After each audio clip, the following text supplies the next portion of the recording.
So, you come to me with 3 questions that I have been asked repeatedly over the last 6 years that I've been free. The first and most often asked question: how does one survive a life sentence?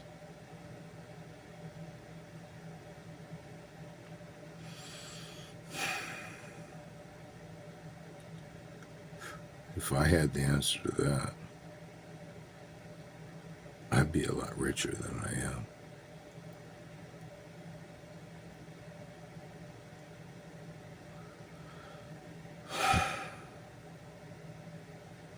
But when you really think about it,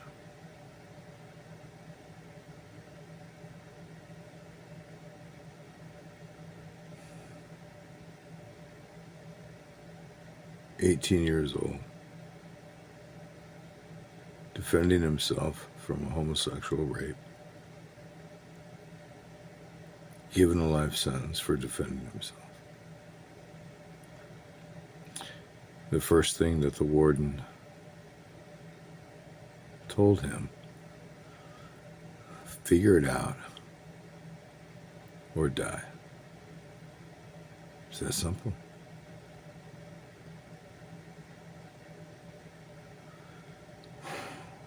Somehow I managed to figure it out. And part of what this is all about now is figuring it out.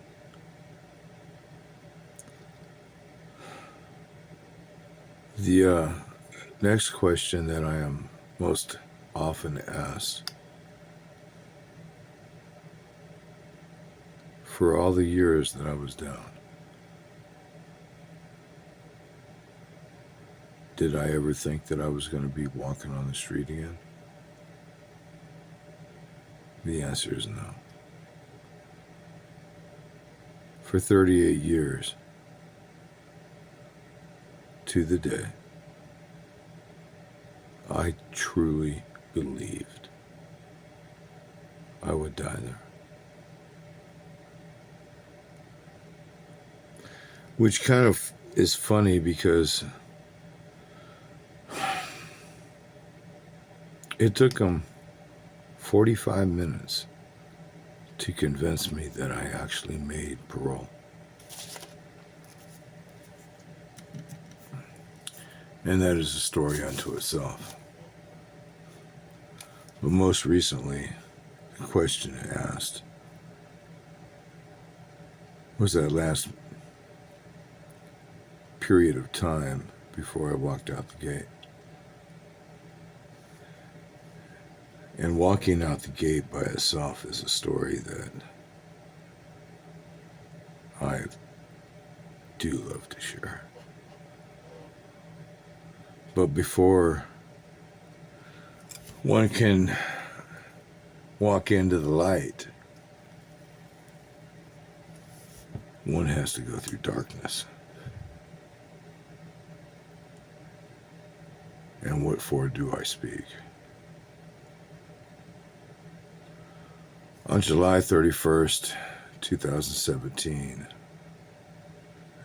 I was called to the administration, whereas they spent the next 45 minutes convincing me I made parole, when I spent my entire adult life believing my life and my death would happen in the prison system of Arizona.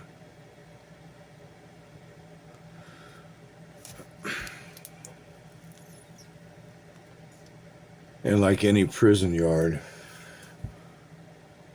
sometimes good news spreads faster than bad.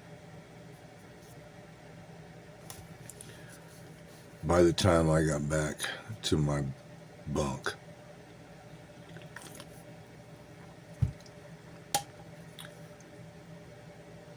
3/4 to all of the yard knew I made parole. I'd been on that yard for 10 years. I retired from yard politics on that yard.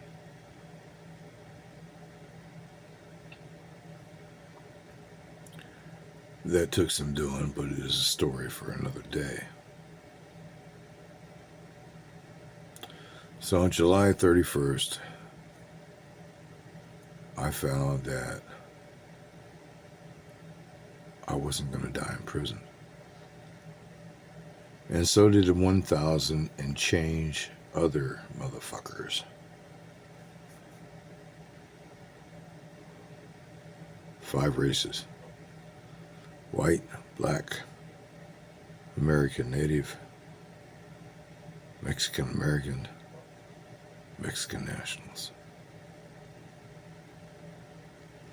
When I retired, part of what I did was advocate, mitigate, and sometimes worse, between the races.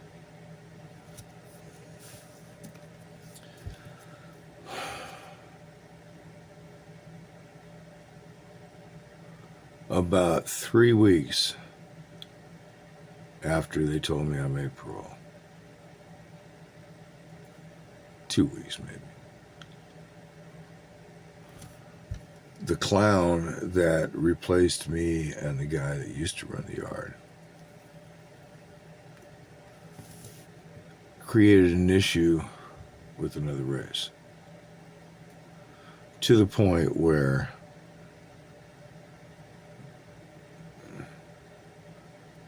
not only did the Mexican nationals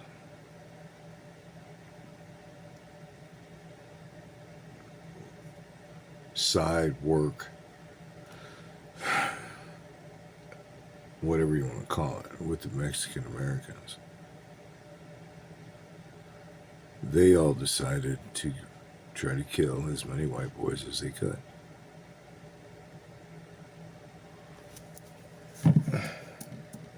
Now here's the funny part. When there's a call to roll out in prison from your race, you have to step up. The consequences are dire if you don't.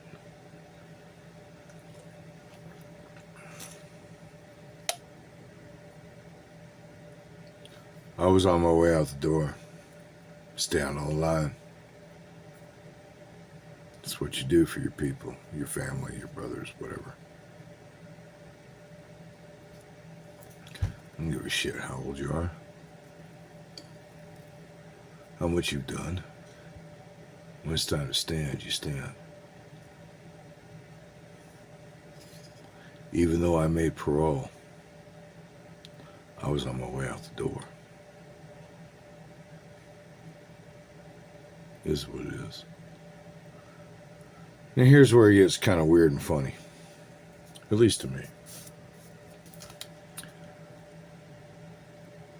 My youngster, who stepped into my position when I retired, Vinny, man, I love that kid, intercepted me. And he was only the first one, because there were 5 individuals that pulled up on me at the same time, right behind him. And they all said the same thing. You do not participate in this. You've already done yours. You're going home. So I watched all the Mexicans on the yard try to fuck off all the white boys. The story gets a lot more complicated and complex than that. I ended up that night patching up white boys. At the same time, I was talking to the Mexican nationals through the window that I watched this insanity that lived on my run in my dorm. And I promised them that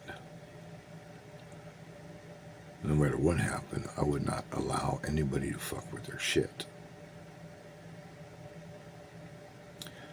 I got a pass on the last riot. By far not the first.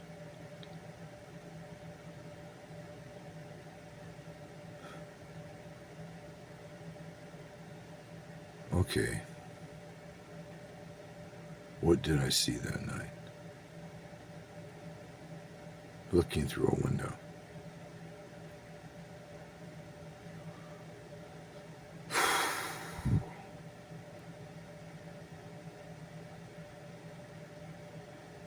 I saw people trying to kill people.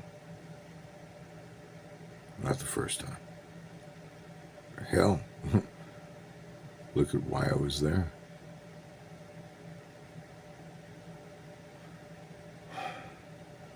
But that night, after all that time, knowing that I was supposed to walk out the gate soon, and at the same time, I was supposed to be on that yard, standing with my people.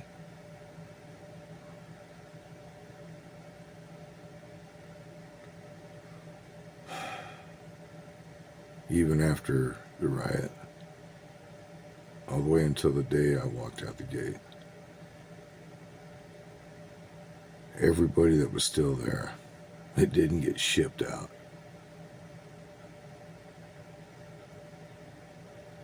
All they had was support. I made it after all the years I've been through. How did I survive it?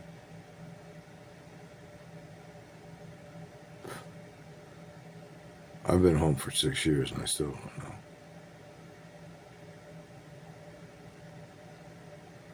I still hear the sounds of the cell blocks in my head.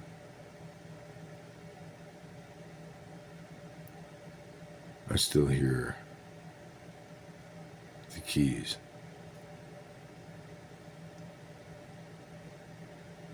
And the cards. And I still hear the screams.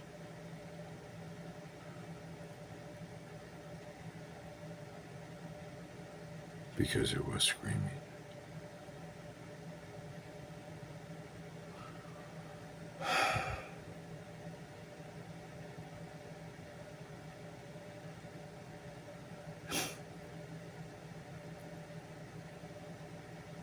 I really don't know how I survived all those years in prison.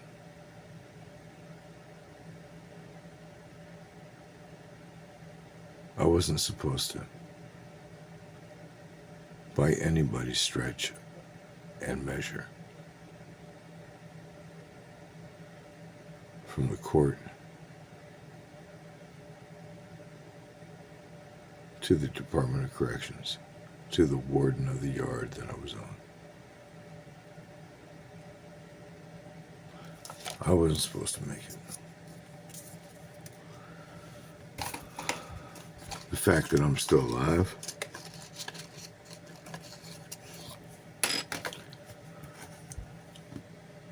if one believed in the Christian church, it was a miracle from God. I have a different view on that one too. And maybe one of these days I'll get into it.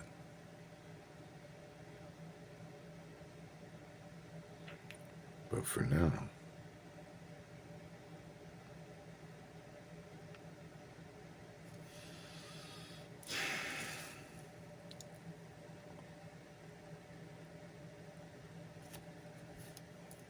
After being granted parole, what was my life like?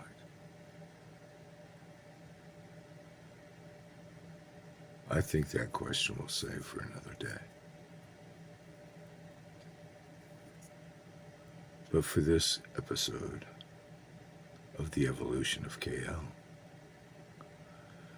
which, by the looks of things, is going to be from a undisclosed location in the Klamath.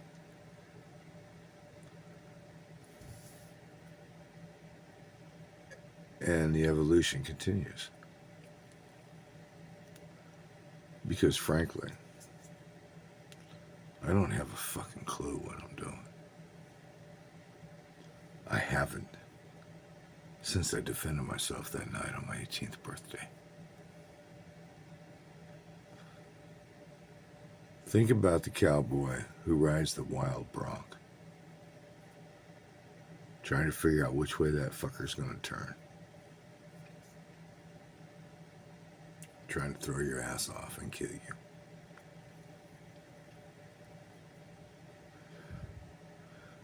Now, imagine living that way for over 40 years now. Chew on that one for a while. We'll figure it out more later down the road. Because here's the kicker. I got out on my birthday in 2017.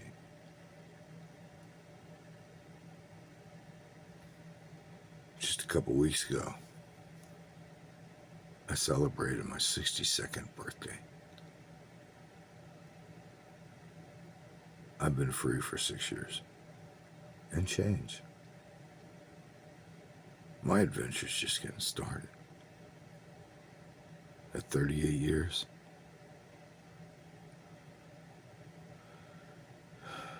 nowadays it's just a blank spot.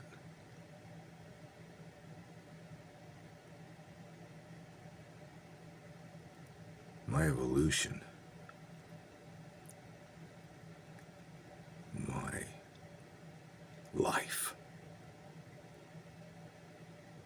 is still just getting started. Stay tuned.